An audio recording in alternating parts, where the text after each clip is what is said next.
ચિતા બળ્યા પછી આત્મા 1 કલાક સુધી સ્મશાનમાં કેમ ઊભી રહે છે? ગરુડ પુરાણનું રહસ્ય।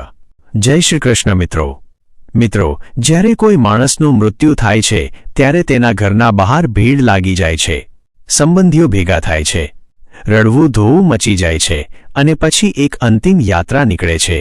સ્મશાન ઘાટ તરફ રામ નામ સત્ય છે ના નારા લાગે છે અને જે શરીર કાલ સુધી મખમલના ગાદલા પર પણ ઊંઘી શકતું નહોતું તેને લાકડીઓના ઢગલા પર સુવડાવી દેવામાં આવે છે, આગ લગાડવામાં આવે છે અને જ્યારે એ શરીર ધૂ ધૂ કરીને બળવા લાગે છે ત્યારે ધીમે ધીમે બધા સંબંધીઓ, બધા મિત્રો અને પરિવારજનો ત્યાંથી જવા લાગે છે। તેઓ પાછળ વળીને પણ નથી જોતા એમ વિચારીને કે હવે બધું પૂરું થઈ ગયું। પરંતુ શું ખરેખર બધું પૂરું થઈ ગયું છે?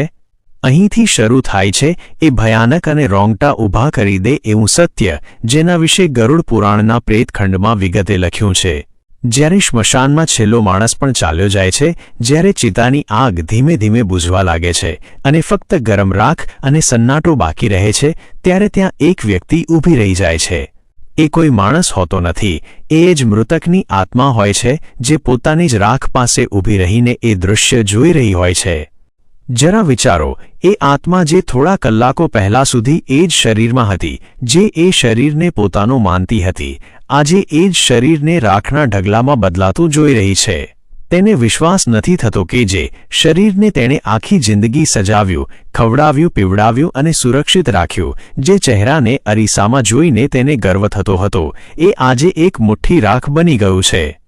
ગરુડ પુરાણ કહે છે કે દાહ સંસ્કાર પછીનો પહેલો 1 કલાક આત્મા માટે સૌથી વધુ કષ્ટદાયક, ડરાવનારો અને ભારે હોય છે।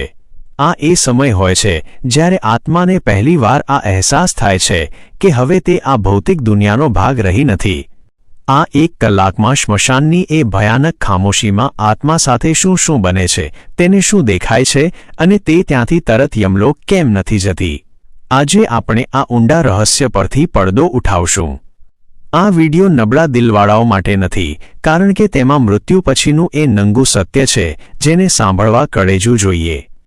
શાસ્ત્રો અનુસાર જ્યાં સુધી શરીર સંપૂર્ણ રીતે બળી નથી જતું ત્યાં સુધી આત્માને એક મોહ રહે છે। તેને લાગે છે કે કદાચ હું ફરીથી આ શરીરમાં પ્રવેશ કરી શકું, કદાચ હું ફરી જીવતો થઈ શકું।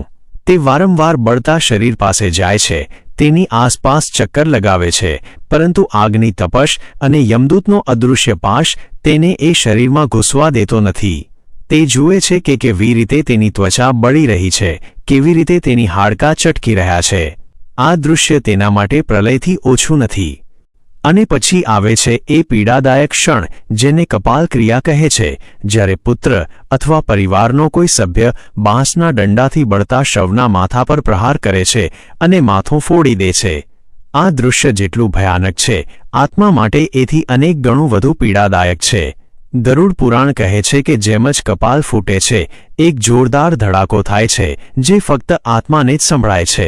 આ એક ક્ષણ હોય છે જ્યારે આત્માનો એ શરીર સાથેનો છેલ્લો બંધન તૂટી જાય છે।